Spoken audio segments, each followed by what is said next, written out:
Colombia es un país racista porque cuando tenemos que ir a buscar empleo y tenga en las hojas de vida no se ponga la fotografía porque el temor al rechazo, entonces uno comprende que sí es un país racista. Pero también cuando a mí no me llaman por mi nombre, sino por mi color de piel, ahí reconozco que sí es un país racista porque no reconozco al otro como ese sujeto de derecho. Cuando yo conozco a alguien y no lo conozco, siempre lo llamo señor o señora, señorita, pero a mí cuando no me conocen me llaman es por el color de mi piel.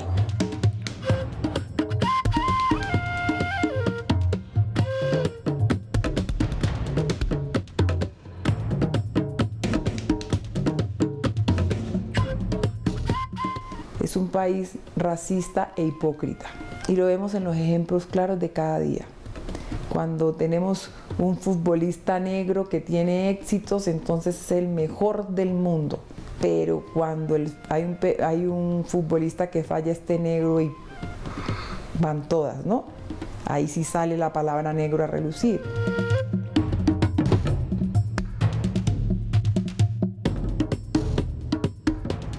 La cultura afro casi es muy importante, pero es marginal cuando se habla de cultura en el país. Porque este país ha tenido la tendencia de pensar que cultura es lo que se hace desde arriba. Y como los afros traen una cultura que se hace desde abajo con los pueblos, entonces no tiene espacio realmente. El racismo, digamos, se está manejando de una forma muy soterrada y se está manejando de una forma, digamos, entre comillas, diplomática. Yo quiero a los negros profundamente, pero preguntas si aceptaría tener un hijo con un negro, entonces ya lo dudas y lo piensas, entonces ahí uno comprende que sí.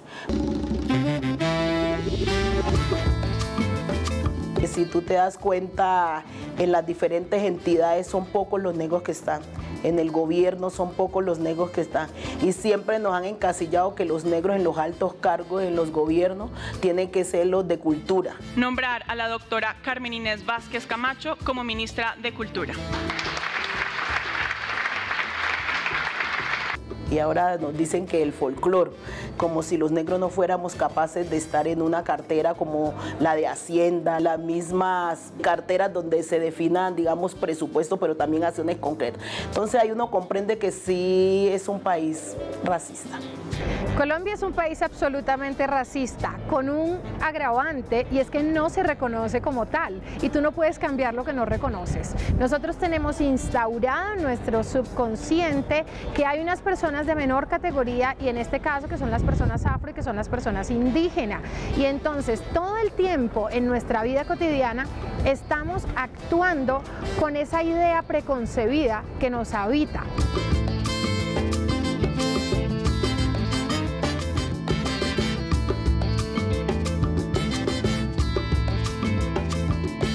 Porque existe esa lucha de poderes que viene de la colonización, en donde alguien se quiere sentir superior a otro, y finalmente eso es lo que muestra es un poco la ineptitud y los miedos a que alguien pueda ocupar mi lugar.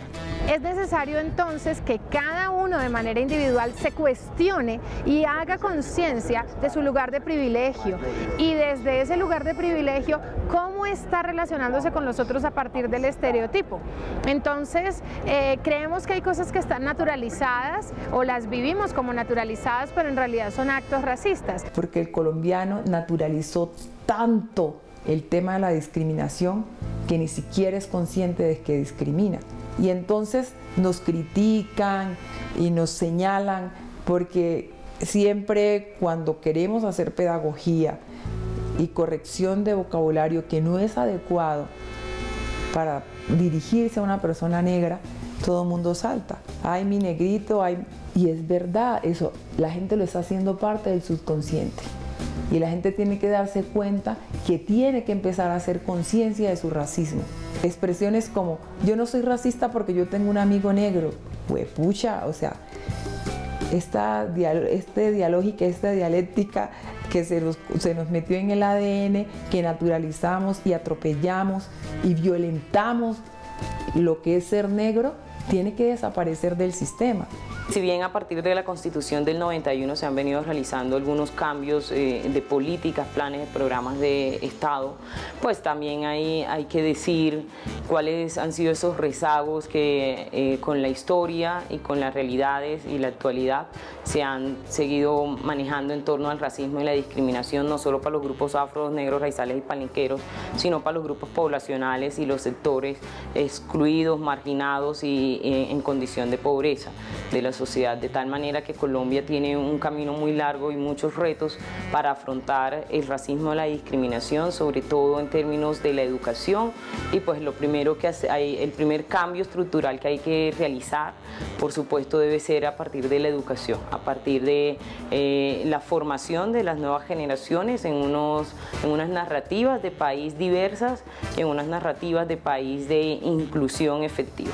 El Estado como tal dice que sí, que la lucha, digamos, se ha dado, que reconocen a ese otro, pero nosotros cuando vamos a los territorios y vemos la misma pobreza, cuando estamos en Bogotá y vemos que es difícil acceder a la educación, es difícil a una buena salud con calidad, es difícil tener un empleo digno, se queda uno como, ¿de qué reconocimiento me están hablando? ¿De cuál comunidad que están al mismo nivel? Nosotros no estamos al mismo nivel de las otras comunidades.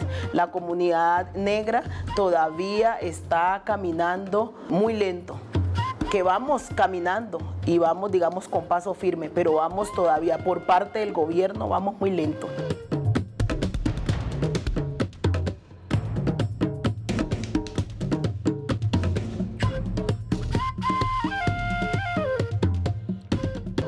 Es que estamos polarizados y que a mí me parece que sí, que estemos polarizados es bien.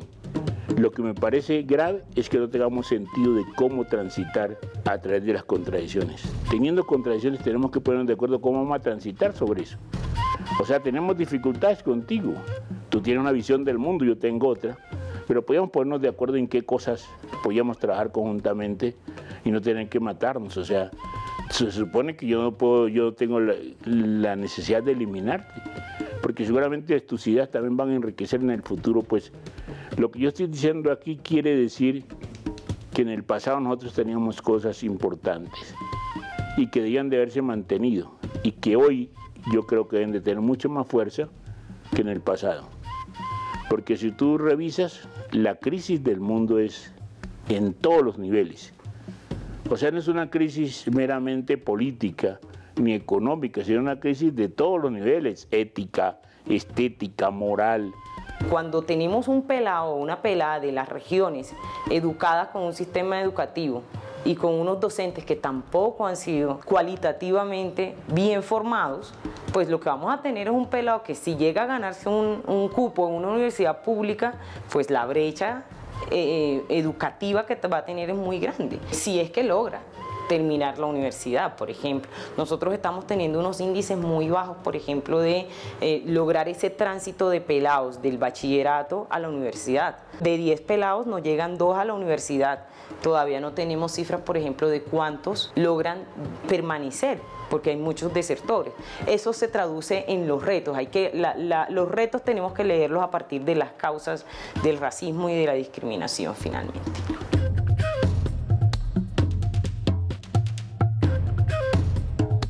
Es importante hacer, digamos, esa memoria de la región, porque es que yo soy la que tengo el conocimiento, yo soy la que tengo, digamos, la historia. Esa historia tiene que construirse a partir de lo que yo he vivido, de mi propia vivencia. Cuando yo me veo frente a otro que se parece a mí, que construyó conmigo, pero que también ha sufrido como he sufrido yo, es más fácil contar esa historia. ¿Cómo fue el conflicto? ¿Con quién fue el conflicto? Y es importante, digamos, hacer memoria porque es lo que va a quedar. Porque un país que no tenga memoria es un país que desaparece. Y eso es lo que ha pasado, digamos, con las comunidades negras. Las comunidades negras han construido muchísimas, pero por no tener una memoria, digamos, documentada, muchas veces siente como si la comunidad negra no hubiera hecho nada. Los negros somos tan fuertes, los negros somos tan inteligentes, los negros le hemos aportado tanto a la construcción de este país que quienes tienen el poder les da miedo que los negros tengan ese poder. Curemos nuestro racismo, tenemos que sanar nuestro racismo, porque ese racismo no solamente le hace daño a quien se violenta, sino que también se hace daño al quien lo comete, ¿cierto? Porque es una manera de denigrar su ser, es una manera de mostrar también su insuficiencia y es una manera también de mostrar sus miedos. Eso es un miedo.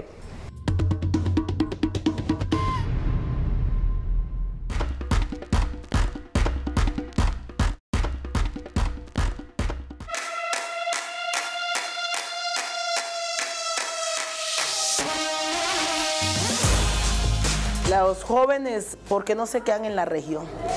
Es que a veces ni siquiera es porque ellos no quieran estar, es porque no hay garantía, y no hay garantía muchas veces ni siquiera de la vida. ¿Y la ciencia cómo contribuye? Pudiendo llevar todo este conocimiento allá.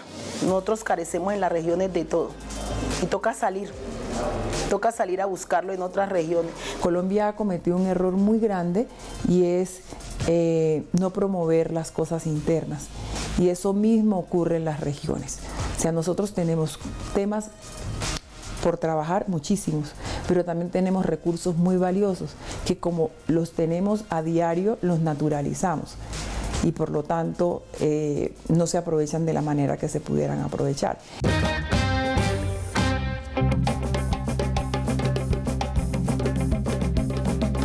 La investigación y las ciencias sociales nos permiten poner sobre la mesa muchas problemáticas, las estudian, las analizan y nos permiten llegar además como a la raíz de muchos de estos problemas.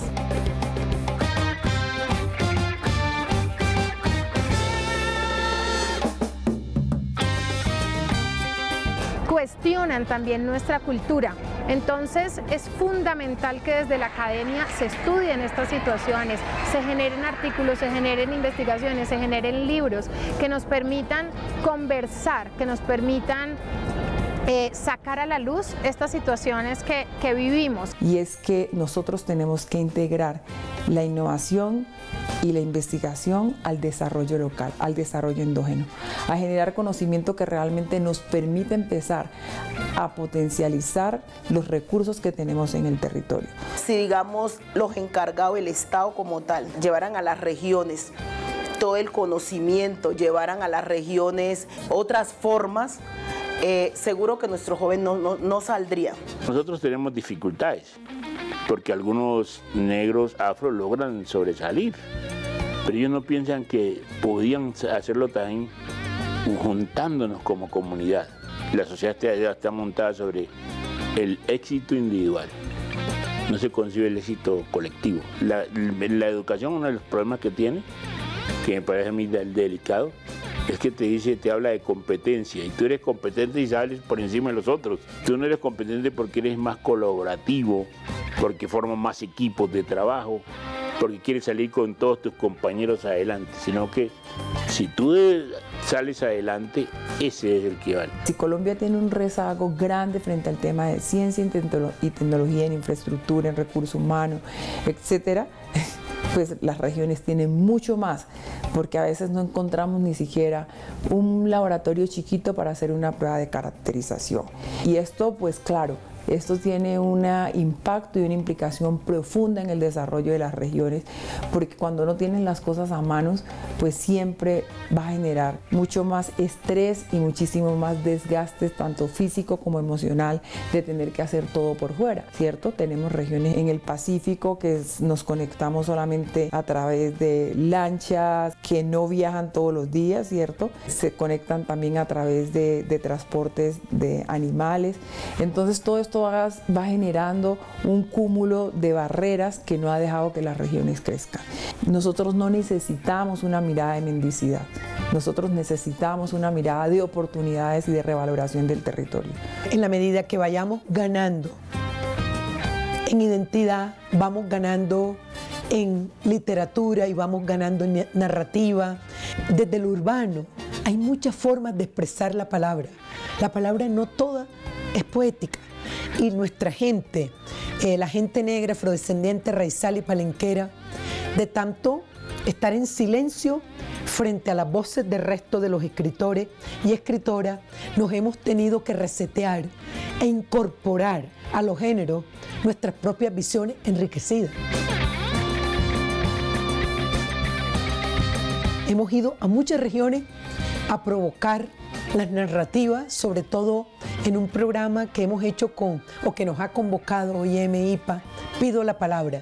Hemos escuchado en 5 regiones todo el talento de la gente afro, que, bueno, está lejos de que la conozca el país. Pues la cultura es la manifestación pura de lo que nosotros somos, es lo que nos permite expresarnos auténticamente y ejercer de manera libre nuestra ciudadanía. Nosotros no somos sujetos políticos si no somos primero sujetos culturales.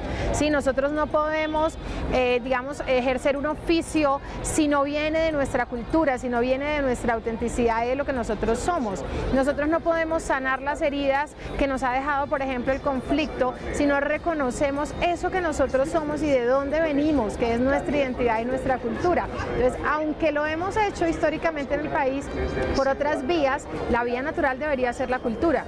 La vía natural debería ser promover, fortalecer y trabajar en la cultura y en la identidad de los pueblos, para que ahora sí ellos puedan ejercer una ciudadanía libre, autónoma y auténtica desde lo que son. Porque creo que también hay una falla en esto, y es que no estamos desarrollando a las regiones con sus potenciales, sino con modelos externos, o sea, con modelos y miradas de afuera. Las miradas externas son necesarias para retroalimentar las estrategias y para plantear de manera óptima y eficiente posibles soluciones, pero al final quien vive la situación es quien tiene la solución. Necesitamos de herramientas, y esas herramientas las podemos retroalimentar con miradas externas. Entonces, hablar de Quibdó en términos de ciencia también es quitarnos el nicho, por ejemplo, de que todos los negros somos artistas, de que todos somos buenos para bailar champeta, para bailar chirimía, para bailar marimba. No funciona de esa manera. Hay que abrir el espectro, por supuesto, a pensar la negritud desde la integralidad que es. En ese sentido, en Quibdó encontramos movimientos y procesos en torno a la ciencia, en torno a la investigación muy significativos que están vinculando a los niños, niñas, jóvenes y adolescentes. Procesos, por ejemplo, como el que tiene Mabel Torres desde hace varios años en Quibdó. Empezó con Bioinnova, hoy tiene otro proceso también que tiene que ver con la utilización de las cortezas y de los desechos del medio ambiente en este Pacífico biogeográfico para realizar atuendos, para realizar prendas, textiles, ver cómo hay sustentabilidad, y la sustentabilidad, por supuesto, implica no solo el mercado, es decir, la economía, el presupuesto, sino también el ser humano y, por supuesto, el diálogo efectivo con la naturaleza y con el ambiente. Entender el Pacífico biogeográfico es entender el extractivismo que hay con esa minería desgarradora. Es entender también que los mineros tradicionales han sido no solo desplazados, sino que le han quitado la papita de comer literalmente. Y es ver cómo hacer frente a eso, a que no se nos acaben los recursos naturales, no visto desde una visión antropocéntrica, sino visto desde una visión holística, en donde por supuesto la sustentabilidad son elementos clave. Tendríamos que buscar la forma que la ciencia se incorpore a lo que tenemos, digamos, como pueblo, y que se haga más visible, como una relación, porque muchas veces la ciencia va por un lado, pero lo que tienen las comunidades va por otro. Entonces, ¿cómo integrar la ciencia con lo que tiene la comunidad para que sea algo tan grande y algo tan positivo, pero que sea en pro de desarrollo para esas regiones que muchas veces vemos que se han quedado ancladas como en años de pobreza y de miseria, y que no pasa nada en nuestros territorios?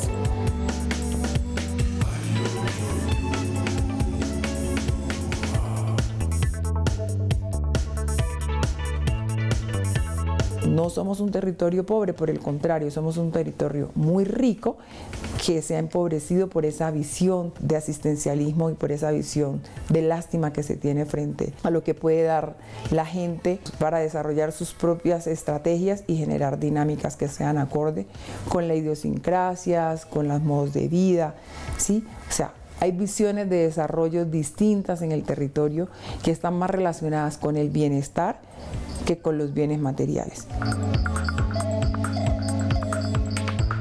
cómo nosotros desde las regiones podemos empezar a aportar a este desarrollo es eso, o sea, generamos valor agregado, conciencia y ancestralidad, no supliendo lo que tiene que cumplir el Estado, pero sí generando nuevas alternativas de desarrollo.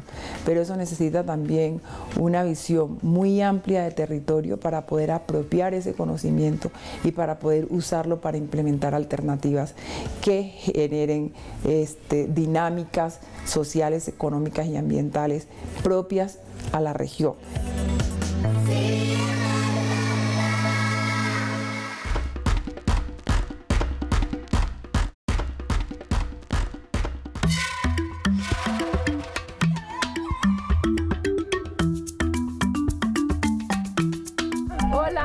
Llegamos un poquitico tarde, estamos demorados, pero bueno, aquí estamos. Los quilombos surgen debido a un grupo de mujeres lideresas que veníamos de diferentes regiones, en su mayoría víctimas del conflicto, y que nos pensamos cómo sería traer nuestra medicina ancestral y ponerla al servicio de nuestra comunidad, pero también de esa comunidad que no conoce y no reconoce nuestros saberes, porque los quilombos son un espacio de resistencia a nuestros saberes, pero también es un espacio político y un espacio de hermandad. Debido al desplazamiento llegan muchas personas de la región y cuando encuentran un espacio como el quilombo se reafirman y se reconocen.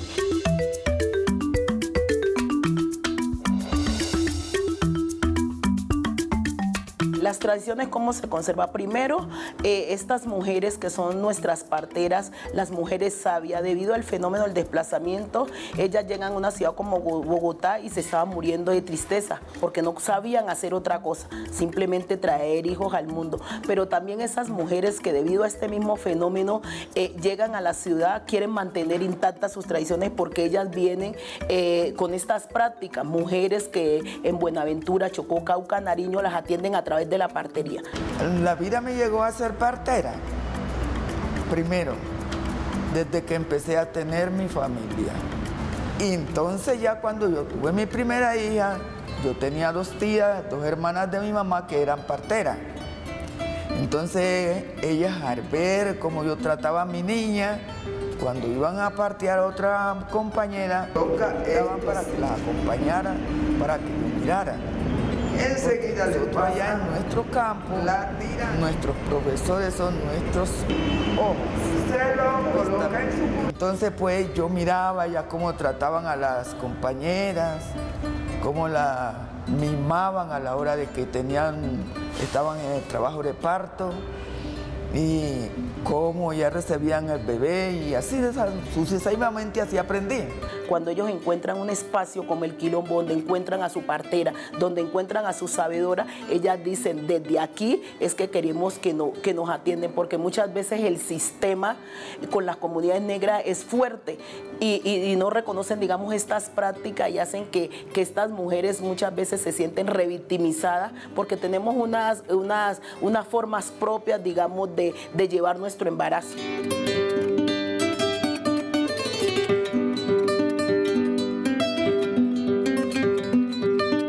Los quilombos están, digamos, enmarcados en lo siguiente. Nosotros tenemos 5 perfiles por quilombo. Tenemos una sabedora, una partera, una técnica ambiental, un gestor y una enfermera jefe. Porque la idea es conjugar la medicina occidental, pero también con la medicina tradicional. San Germán es una invasión donde tenemos unas familias afro víctimas del conflicto armado. Aquí tenemos familias desplazadas del Chocó, de Tumaco, de Buenaventura, de Nariño, de la región Caribe también. Cuando nos ven a nosotros hay más confianza. Primero porque ellos vienen de un territorio donde somos afro, el 100% somos afro. Al vernos se ponen muy contentos, dicen, ay, qué bueno que estén ustedes acá, se sienten acompañados, se siente como que, bueno, no estamos olvidados, hay otras personas afro, ¿sí? Entonces eso ha sido muy bueno para nosotros ingresar acá y ayudarles a ellos. Otra cosa que queremos traerles es que ellos no pierdan digamos, esa continuidad de nuestra cultura, de nuestras prácticas ancestrales en nuestro territorio. Entonces nosotros por eso queremos que ellos acá digan, bueno, nos vinimos del territorio, pero acá también hay otras personas que tienen la medicina, que nos van a apoyar en esa medicina ancestral. Cuando vamos a los territorios, ellos van identificando cada una de esas problemáticas que tiene nuestra comunidad. El acceso a vivienda, en el tema de salud, en el tema de los jóvenes muchas veces escolarizados, todo el tema de maltrato intrafamiliar. ¿Y qué hacen los quilombos? Buscar los canales apropiados y frente a una ruta que se crean, mandar a las diferentes entidades que son las propias, digamos, para mitigar cada una de estas falencias y desde ahí poder dar respuestas efectivas a nuestra comunidad. Nosotros salimos todos los días a los territorios, entonces por el medio de muchas personas de ellos mismos que son víctimas, estamos en el clan de víctimas. Entonces nosotros nos damos cuenta de la problemática que tienen las víctimas aquí en Bogotá. No saben sus derechos, uno le da explicaciones, le indican en qué entidades pueden ir, también le hace seguimiento a las entidades, o no le seguimiento a las entidades, a ellos para que vayan a las entidades. Entonces uno le explica el trabajo de nosotros como trabajador social que estamos haciendo en el territorio y así mismo se da cuenta en qué parte más vulnerable, en las partes más vulnerables están ellos. Mi familia prácticamente son los del Quilombo. Yo soy de Francisco Pizarro Salahonda, un municipio que pertenece a Tumaco, Nariño. Me vine de Nariño porque pues la guerrilla quería agarrar a los niños, los que ya tenían 16, 15 años para trabajar con ellos. Y pues ayer que no camella con ellos, igual les toca desalojar. Yo tenía un niñito que el niño pues lo tenía mal de salud y gracias a Dios a ellos mi niño se me recuperó, ellos me han dado mucha idea, me hicieron la gestión para tener la salud, el traslado de salud, el carnet, todo eso, pues gracias a Dios lo tengo por ellos. Pues también tuve una ayuda del gobierno también por ellos. Ellos nos ayudan mucho, son mi familia porque ellos son los que nos han apoyado prácticamente en muchas cosas y en todo.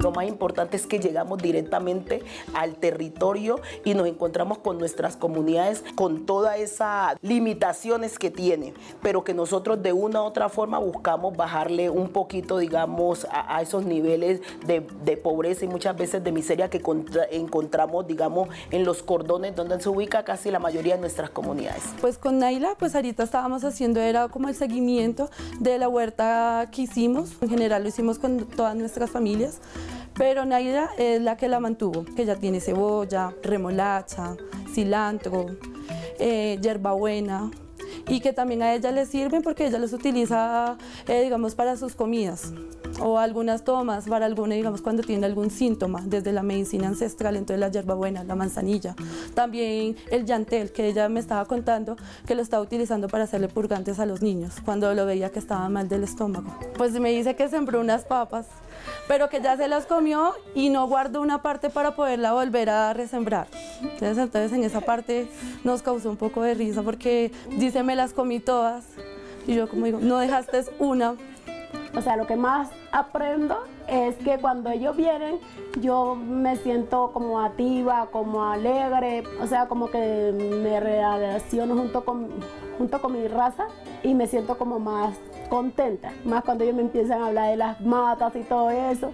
Entonces yo a los 3 días yo subo para arriba y empiezo a traer la mata que ellos dicen y empiezo yo ahí también a conociéndolas y porque hay cosas que no conozco. La lucha principal es eso, mantener la cultura viva, más allá del espacio o la ciudad donde estemos. Entonces, nuestra misión, digamos, desde el Quilombo es que las prácticas perduren en el tiempo.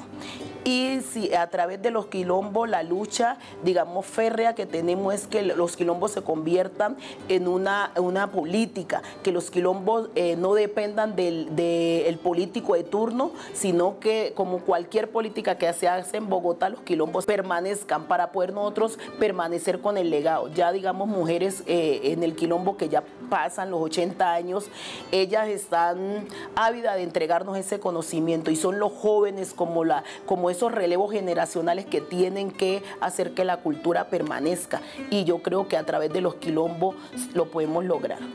De acuerdo a nuestro conocimiento, nosotras estamos haciendo un legado para ver quién puede ser la persona ideal para que pueda coger estos conocimientos, porque estos conocimientos requieren de mucho compromiso y responsabilidad.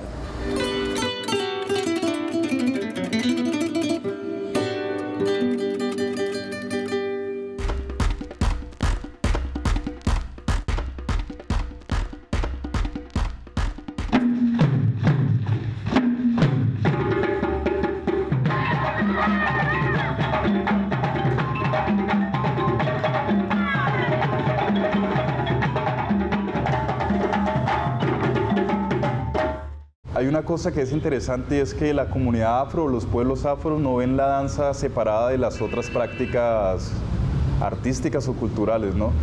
Dentro de la cultura afro hay como un concepto de unidad en donde la danza, la música, el arte plástico y toda la estética no está separado. Es muy difícil, creo que es como que no existe la danza sin la música y la música no existe sin la danza. Y de esa manera también es como lo plástico, se puede decir el arte plástico y toda la estética de lo afro es como un conjunto de cosas.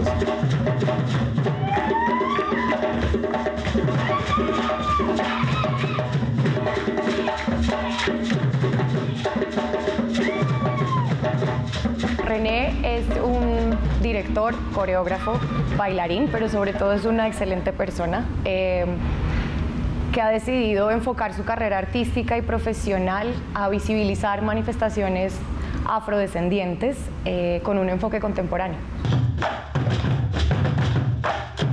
Bueno, yo vengo de Caquetá, de Florencia, soy de familia chocuana y mi llegada a Bogotá es por estudio, ¿no? Yo llegué a estudiar después del colegio, a estudiar fisioterapia.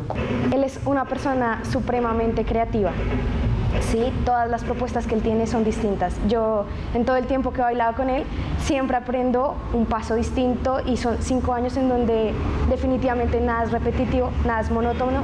Todo lo que él me enseña no solamente es como la explicación al por qué lo estamos bailando o por qué se está dando esa danza o de dónde se originó, sino la rapidez, el tipo de ritmo que lleva, el tiempo que lleva, todo para mí es nuevo, siempre. Mi idea no era ser bailarín, nunca fue, todavía nunca es mi idea ser bailarín. Y la idea principal era estudiar como lo que uno cree que es algo importante, que es una carrera, ya sea medicina o derecho o cualquier otra cosa, menos el arte, ¿no? El arte no está visto como una carrera profesional en Colombia. Empecé a estudiar fisioterapia y a la par busqué grupos de danza y me interesaba mucho un tema de lo afro porque crecí en Florencia, entonces había una especie de desarraigo con la cultura afro.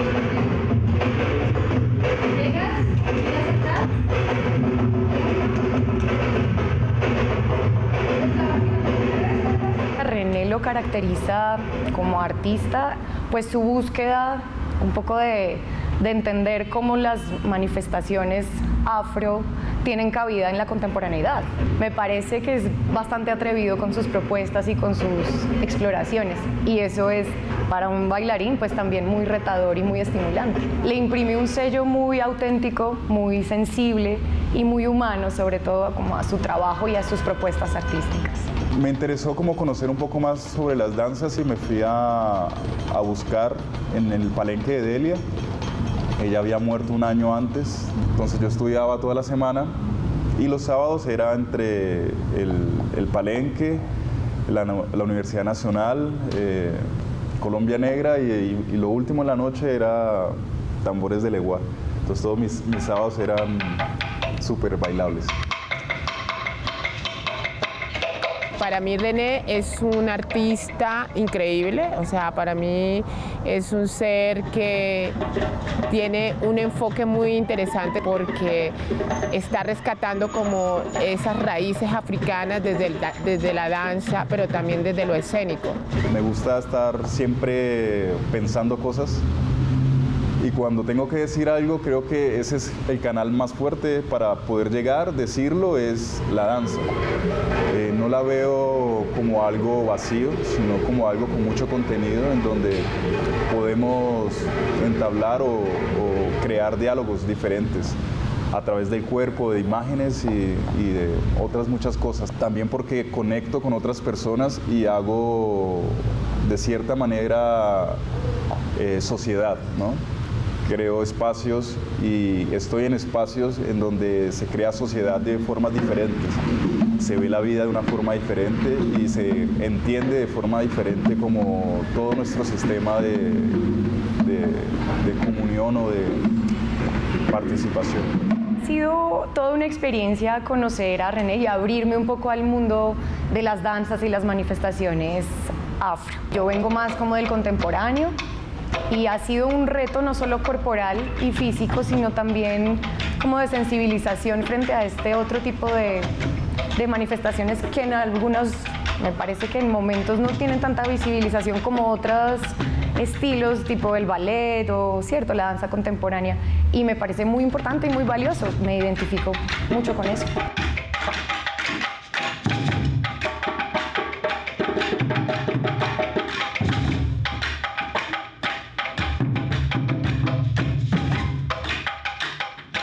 A veces creo que hablamos mucho y nos quejamos un montón de las cosas que pasan o callamos, ¿no? Como ante situaciones, y la idea es generar un contenido en la danza y en las cosas que hacemos.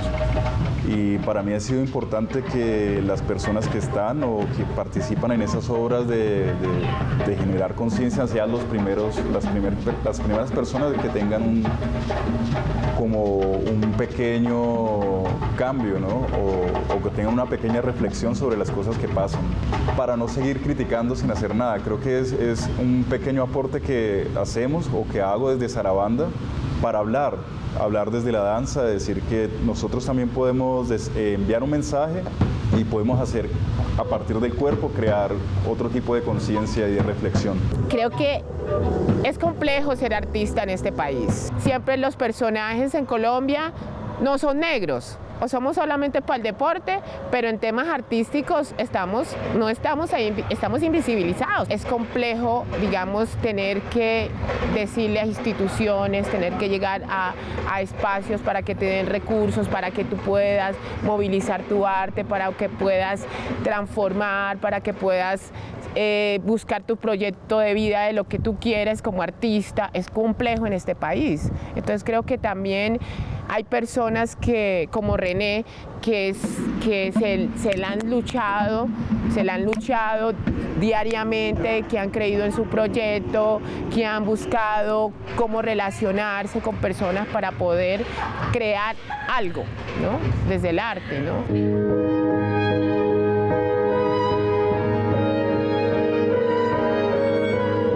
Petra es un cuento que yo escribí, el cuento habla sobre una chica afro en Bogotá, que todas las noches realiza un cambio, una transformación, pasa de ser hombre a ser mujer, con todo lo que ella considera que es lo femenino en ella, pero en el cuento esa transformación de hombre a mujer no le es suficiente y decide buscar otra forma, verse diferente, encontrarse con algo mucho más real que hay dentro de ella, y todas las noches en su apartamento, que es muy pequeño, realiza un ritual de transformación y abre un portal a través de su espejo hacia un espacio, crea un espacio onírico en donde ella puede ser la persona que realmente quiere ser sin ningún prejuicio social que la esté señalando.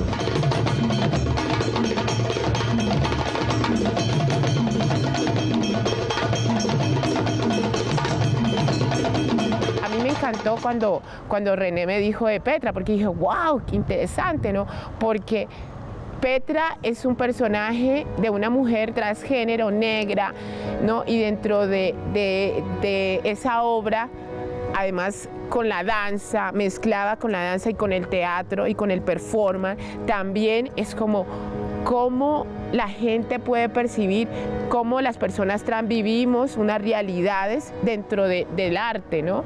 Y cómo René se interesó en el tema de género dentro del arte. Entonces para mí me pareció que fue súper interesante.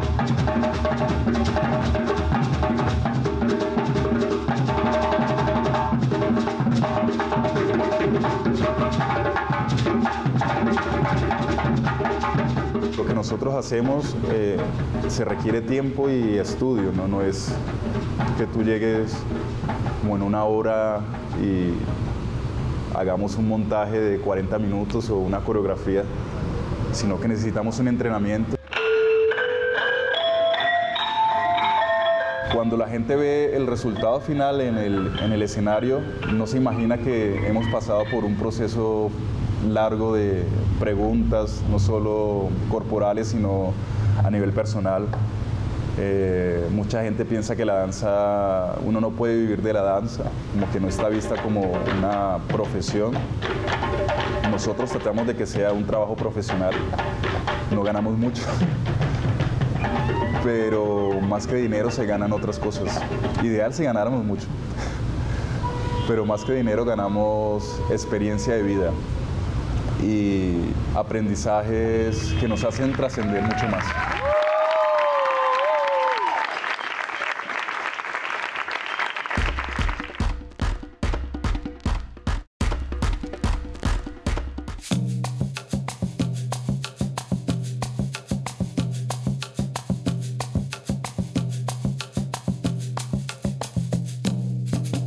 Uno es su tierra. Yo soy Miguela Caicedo con su bogotana. Yo soy la batea con que mi madre trabaja. Las estrellas negras de Arnoldo Palacio. Yo soy una negra con los pies descalzos.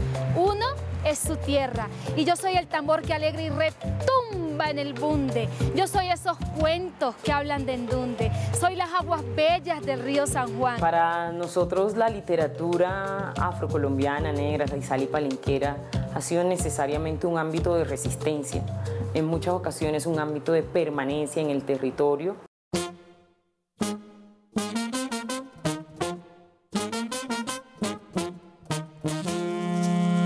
La historia de la literatura afrocolombiana realmente empieza desde el momento en el que los africanos secuestrados en África llegan a costas del continente americano. Las nuevas generaciones, por ejemplo, han tomado este ejercicio como una herramienta para permanecer en el territorio, para interpretar su territorio, para conocerlo, para hacer formación de formadores en los más pequeños. Particularmente lo que se forma aquí es una poderosísima tradición oral, en principio. Esa tradición oral que pervive hasta hoy. Esta diáspora ha sido importante en la construcción de un acervo literario colombiano, en la misma medida en que el aporte africano total ha sido importante para el enriquecimiento de las lenguas que llamamos coloniales. Como escritores nosotros sí exploramos diferentes líneas y lo hemos hecho. Lo que sucede es que aquí entramos en una pregunta problemática un tanto sobre lo que es la literatura afrocolombiana. Entonces, cuando hablamos de literatura afrocolombiana, ¿a qué nos referimos? A los escritores afrocolombianos, es decir, las personas que nacieron afros, o nos estamos refiriendo al estilo de estas personas. Entonces, esto realmente es como una problemática, es una pregunta incluso que podemos hacernos, ¿cómo encasillamos nosotros la literatura afrocolombiana? Y en ese sentido yo siento que como escritores afrocolombianos sí hemos explorado diferentes estilos y lo seguimos haciendo. Yo no estoy diciendo que no hablemos de la región, sí hablamos de la región, sí hablamos del territorio, pero la idea es que no solamente se encasilla el escritor afro como aquel que habla sobre la selva, sobre el bosque, o que tiene que hablar sobre ciertas temáticas en específico, sino que puede hablar de lo que quiera, se ha hecho y se sigue haciendo. Es esa búsqueda también por tratar de retratar un poco la historia y al mismo tiempo el estilo de vida del ser negro después de la esclavitud, pero el estilo de vida entendido como la forma de pensar, o sea, qué fue lo que pasó después de la esclavitud, qué fue lo que pasó también después de todos los procesos de aboliciones, después de todos los procesos colonizadores, y qué fue también lo que pasó con las poblaciones negras, con las colonias negras, con los palenques, en los diferentes lugares donde se acentuaron.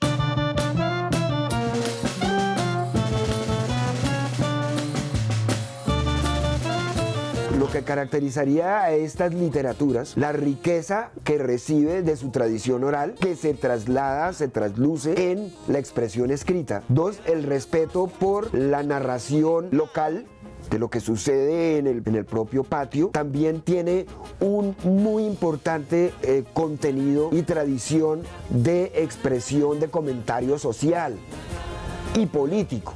Es decir, porque son literaturas, son expresiones creativas, artísticas, que provienen de la experiencia opresiva. En retrospectiva, yo pienso que todavía no hemos influenciado a las letras colombianas, por lo mismo que la negritud no ha sido considerada como una fuerza. Es más allá que racismo. Yo creo que la característica principal es, digamos, simplemente el hecho de que está la historia por un lado, pero está también en medio de tanto dolor, de tantas cadenas, las ganas de romperlas y tratar de sonreír y crecer.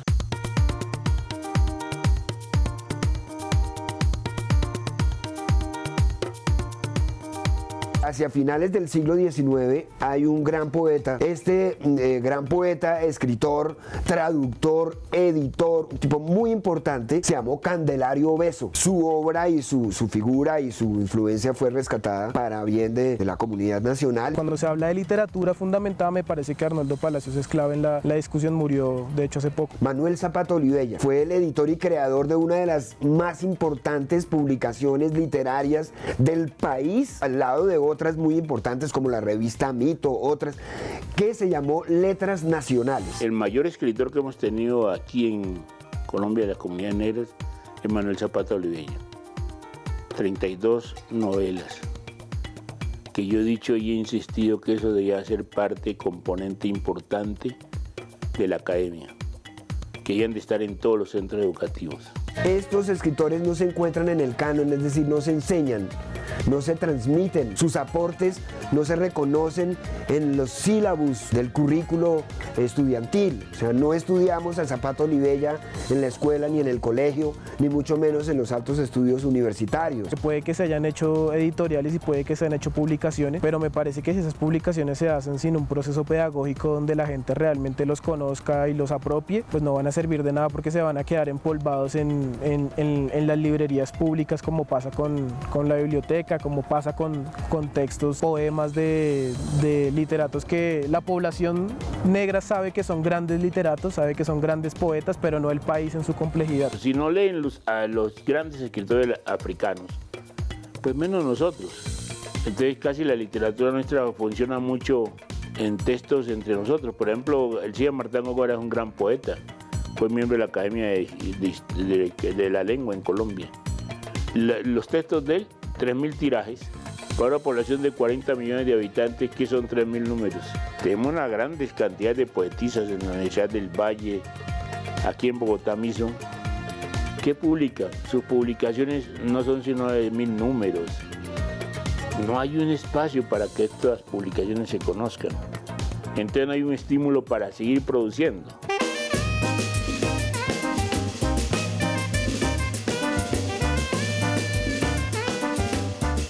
Yo soy la del lema de que somos las reinas de las antologías. Me parece que podríamos decir que todavía la valoración de la escritura de persona afro-negra se dificulta por la misma razón del estereotipo. Inmediatamente se coloca el estereotipo en que nos quejamos o que costumbrista o que al resto del país no le importaría. O sea, en términos podría yo presumir que podrían pensar que no somos rentables, lo cual es otro estereotipo. Pero como todo, no hay mal que dure 1000 años ni cuerpo que lo resista. La nueva ministra de Cultura, que nos ha llamado a preguntar cuál es la situación del tema de escritura escrita por afro, por negro, y se dio a la tarea de comenzar una primera provocación. Se llama Mujeres Narran su Territorio, en donde está propiciando que podamos publicar, que pueda publicar una que no la conoce, sino su familia. O sea, ya es un paso. Pero a las editoriales todavía les cuesta. En el 2016 yo tuve la oportunidad de ser parte de un diplomado que se llamó Diplomado Pacífico en Escritura Creativa. Lo que hicimos fue recorrer todo el Pacífico.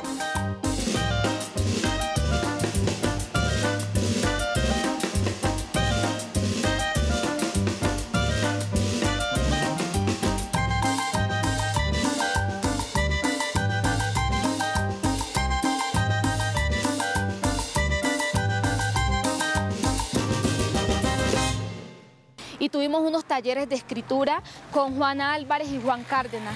Ahí comienza para mí como ya una exploración más especializada en la cuestión de la escritura. Entonces yo creo que en la medida que vayamos ganando en identidad, vamos ganando en literatura y vamos ganando en narrativa y vamos ganando frente a otras puestas en escena de la palabra.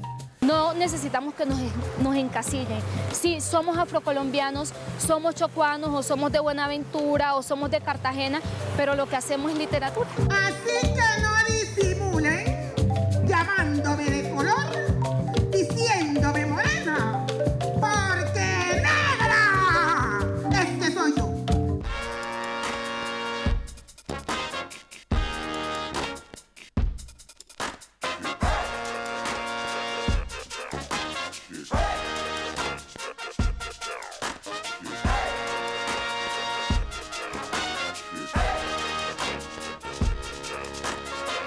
Never gonna